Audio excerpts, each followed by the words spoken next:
As you know, Warren Buffett has a lot of investments in plenty of different companies. But this week, we learned a little earlier that he actually made the rare move of stepping into the middle of a competitive takeover battle. He's on the side of Occidental, helping it finance its bid to buy Anadarko. That's in competition with Chevron. He has not made any comments about that since we first learned of that news earlier this week. But when I caught up with him yesterday, I asked him how that deal came together. Well, it happened right here. On last Friday, less than a week ago, last Friday, I got a call in the middle of the afternoon from Brian Moynihan, the CEO of Bank of America, and he said that they were involved in financing the Occidental deal, and that the Occidental people would like to talk to me.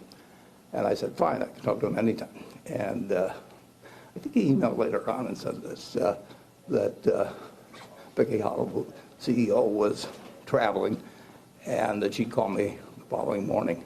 So she called me about 9 o'clock on Saturday, and I said I'd meet with her anytime and on Saturday or Sunday. So we scheduled a meeting for 10 o'clock on Sunday morning, and she and Oscar Brown came, arrived at 10 o'clock, and by 11 o'clock we had a deal, and they had us committed unequivocally, come hell or high water, for $10 billion. And if the deal is made with Anadarko. So they had to get their own board approval, but they walked away with the 9/11 happened or anything like that. They had $10 billion for the deal. Did you do this because you're betting on the oil industry or the Permian Basin or on oil prices, or is this just the terms of the deal itself? Well, the oil prices are the big determinant over time, obviously. If you're in oil, same thing is true if you're in copper for copper price. So oil prices are enormously important, but I was familiar with Occidental and generally familiar with the Permian Basin, although I've never been there. If I were there, I wouldn't know what to do. But no, it was a sensible deal for us, a sensible deal for them. And that's Let's talk about a deal you did recently, Occidental. Right. Where you agreed to back them up. You cut that deal and then you called Charlie, but you knew what he was thinking already? I didn't want to wake him up. He's on Pacific Coast time. I thought it'd be very unfair if I brought him. Warren knew I'd be for that deal. Sure, I knew it. How did you know that? How do you know so much about each other and how you think Well, of things? Occidental's in my part of the world, and of course I've followed to some extent the developments that are interesting. And what do you think of the Occidental deal? Why do you like it? I like it. Why? I think it's got potential. Because? Well, because I think that Occidental is right to want to do it. To buy into the Permian Basin, to get more assets there. Absolutely. And what is it about the Permian Basin that you like? It's got a lot of oil in it and gas. I don't like a desert just for its own sake. I asked Warren this earlier today. If it's such a great deal and the Permian Basin is such a great deal, why didn't you just buy Anadarko? Nobody asked us to.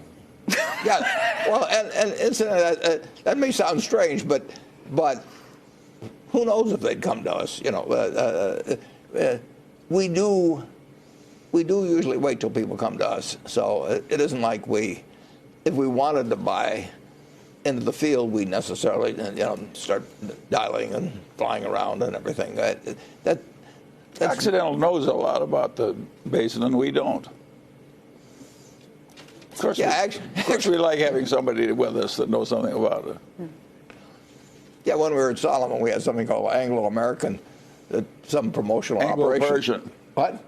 Wasn't it Anglo-Persian? Something like that. Anyway. But it was Anglo-British or something. Whatever it was neither. It was neither. Anglo-Swiss, actually. Anglo-Swiss. And they came to the directors and had this big plan for drilling in Russia, and we were going to put up a lot of money and send it to Siberia and hope that we got oil back. And Charlie said, who's Anglo and who's Swiss? It was Swiss, and of course none of these people were. I mean, so they were lying in the name of the company. And that did not go over so well with the Solomon board when Charlie pointed it out. But we sent a lot of money to Siberia, and they brought one. We never got it back either. We got one little vial of oil. The guy came to see me one time after I became chairman, and he showed me this magnificent, exactly the kind of oil they wanted. And that's the only oil we ever saw.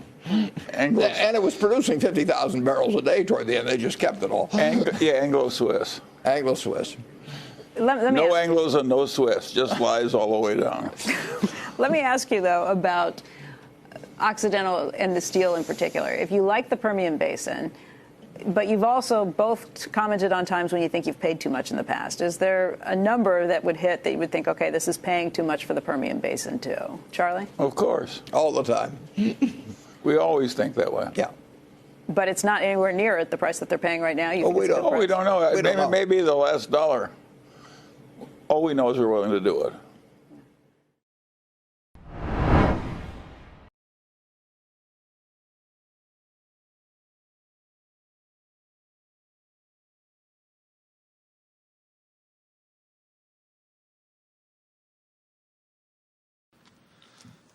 Hi, Warren. I'm Doug Hicks from Akron, Ohio.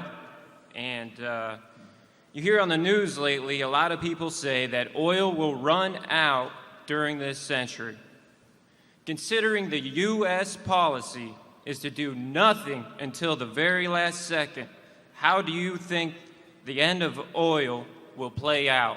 For example, do you think that this would unfortunately result in World War III, or do you think alternative energy will be available the day that oil runs out to take its place?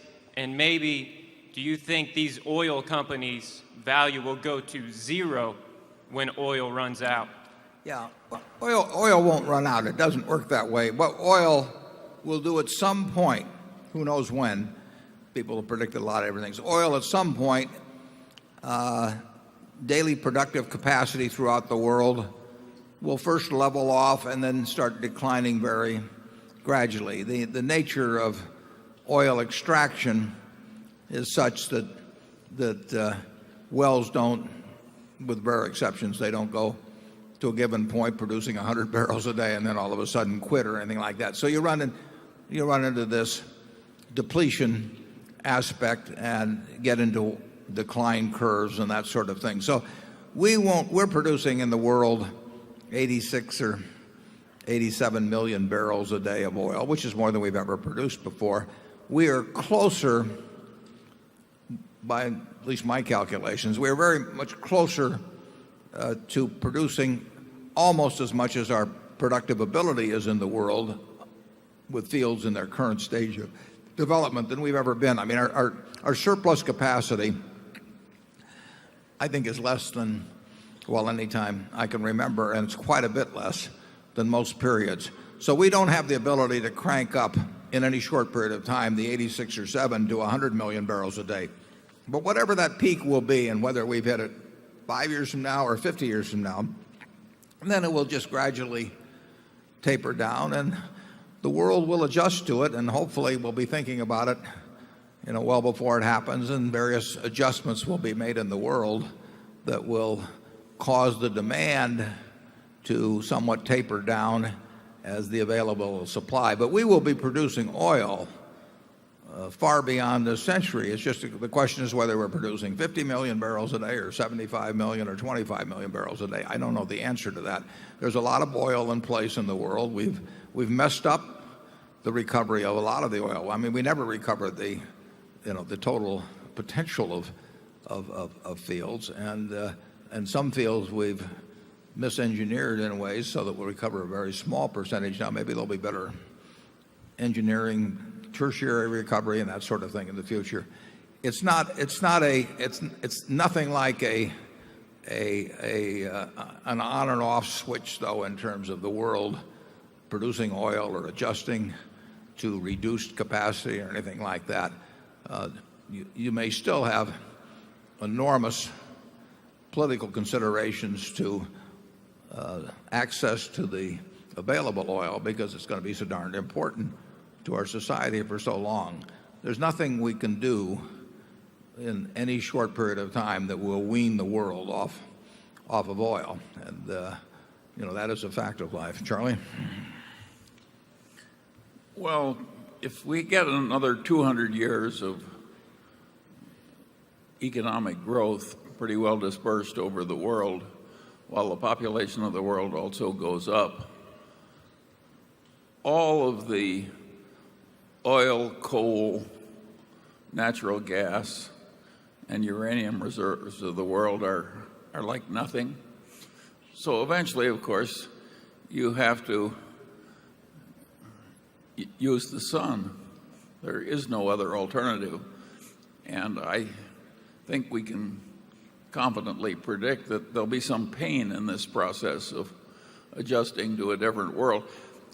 Personally, I think it's extremely stupid to use up the hydrocarbon reserves of the world as fast as we are.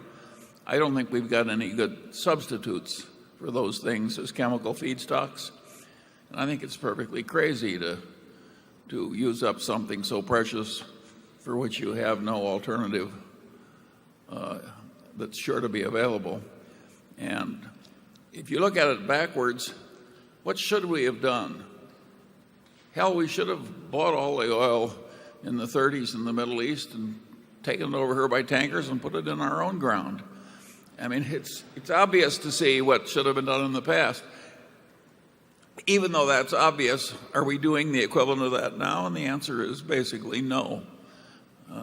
So I think the governmental policy tends to be way behind in terms of rationality.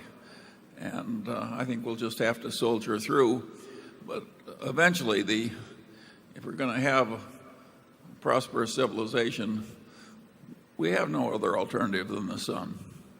What's your over-under figure for 25 years from now, world production, oil per day? Down. Down. That's not an insignificant prediction. I mean, believe me, if oil production is down 25 years from now, it'll be a different world. I mean, China's going to sell over 10 million cars this year. I mean, the demand is going to keep, even at these prices, it's hard for me to imagine demand falling off a lot. So if production falls off, you'll have some interesting consequences. Number 4.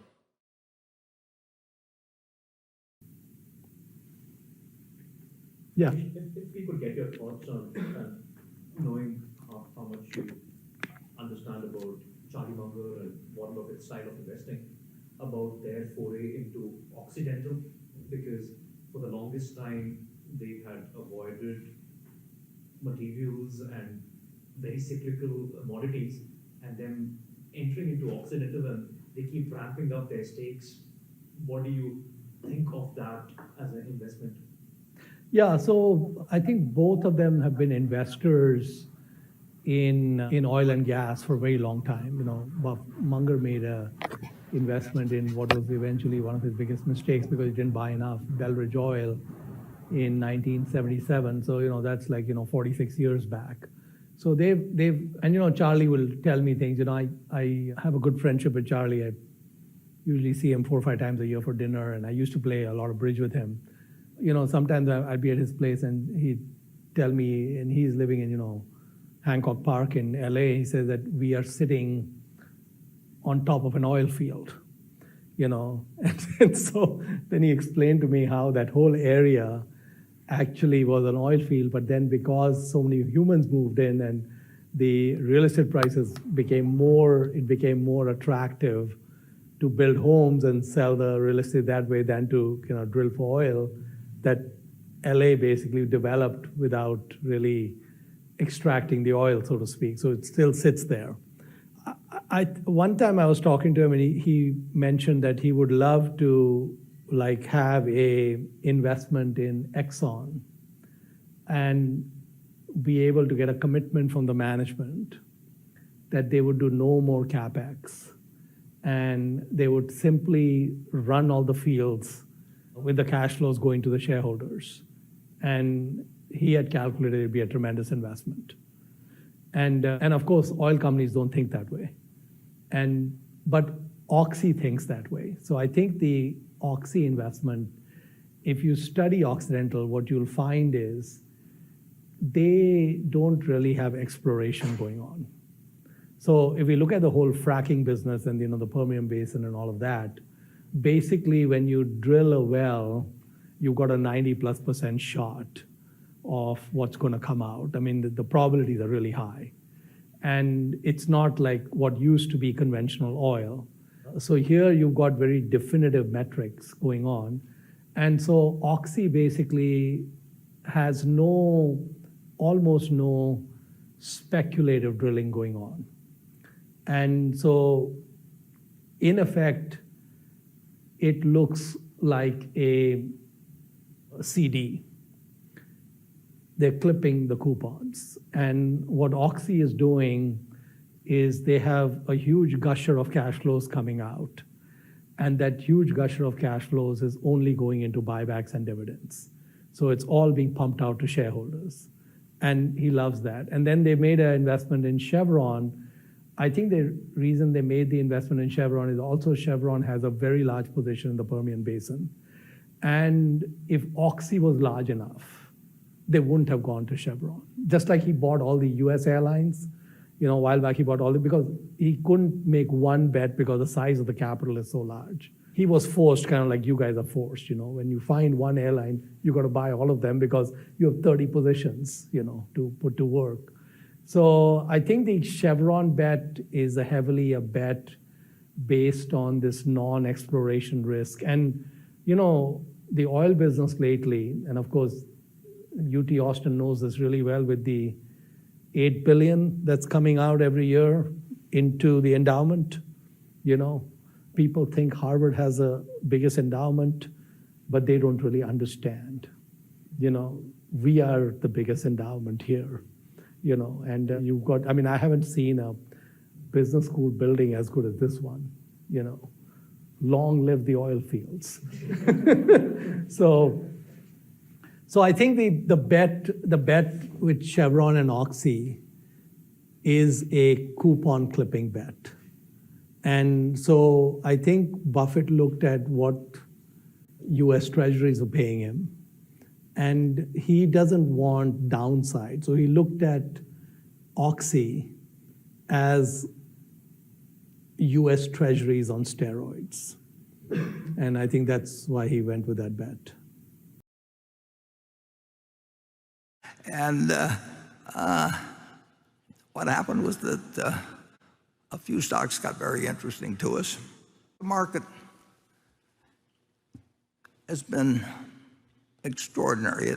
Sometimes it's quite investment oriented, kind of like it always you read about in the books and everything, what capital markets are supposed to do, and you study it in school and all that. And other times it's almost totally a casino, and it's a gambling parlor. And that existed to an extraordinary degree in the last couple of years, encouraged by Wall Street, because the money is in turning over stocks. People say how wonderful you've done if you bought Berkshire in 1965 or something and held it. But your broker would have starved to death. They don't make money unless people do things. And the degree to which the market got dominated by that is, here's on Oxy 1. If you'll put up the Oxy 1, that shows how we bought what became, well, we bought in 2 weeks, thereabouts, 14% of Occidental Petroleum. And you'll say, well, how can you buy 14% of a company in 2 weeks? And it's more extreme than that. Because if you look at the Occidental proxy, you'll see that the standard names, BlackRock, index funds, State Street index funds, basically, Vanguard index funds, and then one other firm, Dodge and Cox. If you take those four entities, and they're not going to buy and sell stock. They've got their own little rules. So they own 40% of the company, roughly. Those four firms, and they didn't do anything during this period. So now you're down to 60% of the Occidental Petroleum Company that's even available for sale. Now, Occidental's been around for years and years and years, big company, and all kinds of things. And with 60% of the stock outstanding, I go in and tell Mark Millard, this fellow that is 30 feet away from Mearsal, and I say in the morning to him, buy 20% and take blocks or whatever it may be. And in 2 weeks, he buys 14% out of 60%. That's not investment. I mean, you're not buying from investment. I find it just incredible. You wouldn't be able to do that with Berkshire. I mean, you can't literally buy. You can say you want to buy 14% of the company. It's just going to take you a long, long time. But overwhelmingly, large companies in America, well, all of them, they became poker chips, and that enabled us in a 2-week period to buy 14% of a business that's been around for decades. And you imagine trying to buy 14% of the farms in 2 weeks in this country, or 14% of the apartment houses, or 14% of the auto dealerships, or just anything, when already 40% were locked up some other place. And then it declined very significantly a few weeks ago. You can feel it if you're around it. So when somebody asks a very good question is, why weren't you doing anything on February 20th, and why were you doing it on starting, well, in the case of Occidental, on February 28th? It's because things developed in a way, and in the case of Occidental specifically, they'd had an analyst presentation of some, I don't know whether it was a quarterly one or what it was exactly, but I read it over a weekend, and that was the weekend when the annual report came out. I read it over a weekend, and what Vicki Hollop was saying made nothing but sense. And I decided that it was a good place to put Berkshire's money. And then I found out in the ensuing 2 weeks, it was there in black and white. There was nothing mysterious about it. But Vicki was saying what the company had gone through and where it was now and what they plan to do with the money. And she'll do what she says. She doesn't know the price of oil next year. Nobody does. But we decided it made sense. And 2 weeks later, we had 14% of the company. And we also already had a preferred stock and warrants. And the story of the preferred stock is we paid $10 billion. Preferred stock and warrants, we paid $10 billion for it. And at the end of the March quarter of 2020, we valued that $10 billion for our 10Q. We valued it at $5.5 billion. So we had a $4.5 billion loss, and it would have, the world changed. Oil sold for minus $37 a barrel one day, and now it's quite apparent, I think, that we're very happy. We should be very happy that we can produce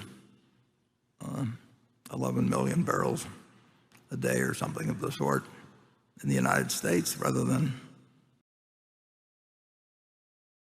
The Wall Street Journal reported in March that oil producers are producing less oil and may have reached their peak in the Permian Basin. Given the major positions of both Occidental Petroleum and Chevron in the Permian, would you please explain the rationale for Berkshire's significant holdings of both those companies, considering that future outlook for oil there? Well, there's no question. It's really interesting about oil, and Charlie knows way more about oil than I do. When did you buy that royalty in near Bakersfield or wherever it is? But that was before I met you, right? Yes. No, it wasn't before. Yes, it was. It was just before. You're right. Yeah. And that goddamn royalty is still paying me $70,000 a year. What'd you pay for the? $1,000. Yeah. Now that's the opposite of the Permian. My dad bought $1,000 or $1,500 worth of royalties before he died in 1964. He left them to my mother. My mother left them to her two daughters, and my older sister died, and my younger sister's here today, and she gets these checks every month, and she knows about all these different fields and what they're producing, and that's the reality of half of the oil production, or something around that, in the United States, and then the other half is shale. And if you've gone to the movies and ever watched oil, you've never watched the things that are pumping out Charlie's royalties in California. You see these gushers of oil. Well, in the Permian, this should sink in on you. And the first day when you bring in a well, it may be 12,000 barrels, it may be 15,000 barrels, and it's dangerous. Occidental had one come into, I think, in 19,000 barrels or something like that, one day, and in a year and a half, it becomes practically nothing. It's a different business, in effect. In the United States, it's interesting. We use whatever we use, maybe 11 and a fraction. Well, we produce 11 and a fraction million barrels of oil equivalent a day. But if shale stopped, it would drop to 6 million very fast. Well, just imagine taking 5 million barrels a day out of the production in the world, and then we're also taking down our strategic petroleum reserve. Strategic petroleum reserve is the ultimate oil field. You don't have to drill. It's just that we've got it, and it was supposed to be strategic, but it gets involved in politics, and so there's all. When you talk about the oil business, you're talking about different kinds of businesses, basically, and we like Occidental's position in the Permian, and we wouldn't like that position. It got to minus. One day it got to minus $30 a barrel. That was crazy, of course. But if oil sells it at X, you do very well, and if it sells at half of X, your costs are the same, and it doesn't change the production, and it doesn't work as well. But it also brings down the oil production of the United States very fast. So we don't know what oil prices will be, but we do very much like the Occidental position they have, and that's why we financed them a few years ago, and it looked like it was a terrible mistake when the oil market just totally collapsed, and then it changed around, and we bought a lot of the common stock. In the last few months, they've reduced our preferred, which we don't like, obviously. We'd be disappointed in them if they didn't reduce it. It's intelligent from their standpoint. So we've taken, of the $10 billion preferred, we've gotten maybe $400 or $500 million of it retired at 110% of par. But Becky Holub she's an extraordinary manager of Occidental. Her first job was with the city service. That was the first stock I bought in 1942. She knows what happens beneath the surface. I know the math of it, but I wouldn't know. I wouldn't have the faintest idea what to do if I was in an oil field. I mean, I don't. I can dig 2 feet down. I can't in my backyard, and I can. That's my understanding of subsoil in the world. I can't picture the field that Charlie has been collecting that monthly check from 50 plus years, 60, 60 years roughly, or my sister getting at various fields where they just keep pumping and pumping and pumping. And we in the United States are lucky to have the ability to produce the kind of oil we've got from shale, but it is not a long-term source like you might think by watching movies about oil or something of the sort. Charlie, do you have anything? Yeah, it really dies fast, those shale wells. If you like quick death in your oil wells, we have them for you. No. But Occidental, they're doing a lot of good things. Yeah, they drill a lot of new wells, and they're doing it at a profit, but it's a different kind of oil business. It's just different, yeah. And that's true of almost half the oil produced in the United States. And there's a lot of oil down there that nobody knows how to produce.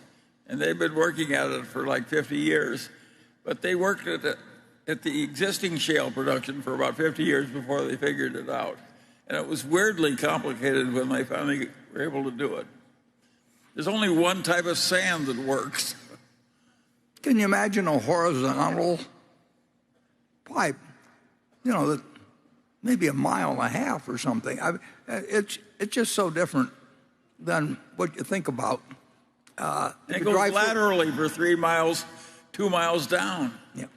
How in the hell do you drill 2 or 3 miles laterally when you're already 2 or 3 miles under the earth? They've mastered a lot of very tricky technology to be able to get any oil out of these wells at all. And we love the position with Occidental, and we love having Vicky run it. And they've been. And there's a lot more oil down there if anybody can figure out another magic trick. That's all we need is another magic trick. But Occidental has some other things too. Yes, but the price of oil still is incredibly important in terms of the economics of short-lived oil. I mean, no question about that. And we will incidentally, there's speculation about us buying control. We're not going to buy control. We don't want to. We've got the right management running it. I mean, we wouldn't know what to do with it. Charlie wouldn't mind knowing what to do in an oil field. Admitting you're buying coal would be like going out and seeking to acquire a cancer or something. You can't even borrow to expand a coal mine now. It's really, it got very unfashionable. Yeah. And we think, frankly, some of the things that are ridiculous, and on both sides, in both extremes. I mean, you're dealing with physics. You're dealing with, it's the politicization of positions on something that's enormously important in terms of energy. Is just it just lends itself to demagogues and fundraisers and advisory organizations and everybody in sight. And we will make rational decisions, and we do not think it's un-American to be producing oil. And there is no oil basin in the United States that compares to the Permian in terms of promise. Yeah, we were lucky. Well, we didn't know it was there until not that many years ago. It had sort of been used up, and they always knew the shale oil was there, but they thought it was going to stay unrecoverable forever. The second or third stock I bought was Texas Pacific Land Trust, and they owned 3 million acres down there, and they were grazing revenues of $10,000 a year or something like that. They were sitting on this incredible amount of oil, and basically that company is now actually part of Chevron, and it went through Texaco and did all kinds of things, and and there's still a Texas Pacific Land Trust, but a lot of that property is fee owned by their minerals are owned by Chevron, which is some advantage, but it's it's an interesting subject, I'll put it that way, and we will not be making any offer for control of Occidental, but we love the shares we have, and we may or may not own more in the future, but we certainly have warrants on which we got as part of the original deal on a very substantial amount of stock at around $59 a share, and those warrants last a long time, and I'm glad we have them. And so it's the oversupply is having more of an influence on price than the geopolitical. Is the market then out of balance? The market is out of balance right now. But again, this is a short-term demand issue, but it's going to be a long-term supply issue because if you look at resources that have been discovered in the world, 97% of the resources that we're producing today were discovered in the 20th century. And in the last 10 years, we've really replaced less than 50% of the oil we're producing. All the big fields have been found. So if you take the 20 largest fields in the world, 97% of the volume from those was discovered before 2000. And so we're in a situation now where in a couple of years' time, we're going to be very short on supply. So the situation is going to flip. And what OPEC has tried to do is balance the markets. OPEC Plus and Prince Abdulaziz, they've tried to balance the market in the near term so that we don't have all this volatility. Right. But it's going to become a problem by the end of 2025. Let me move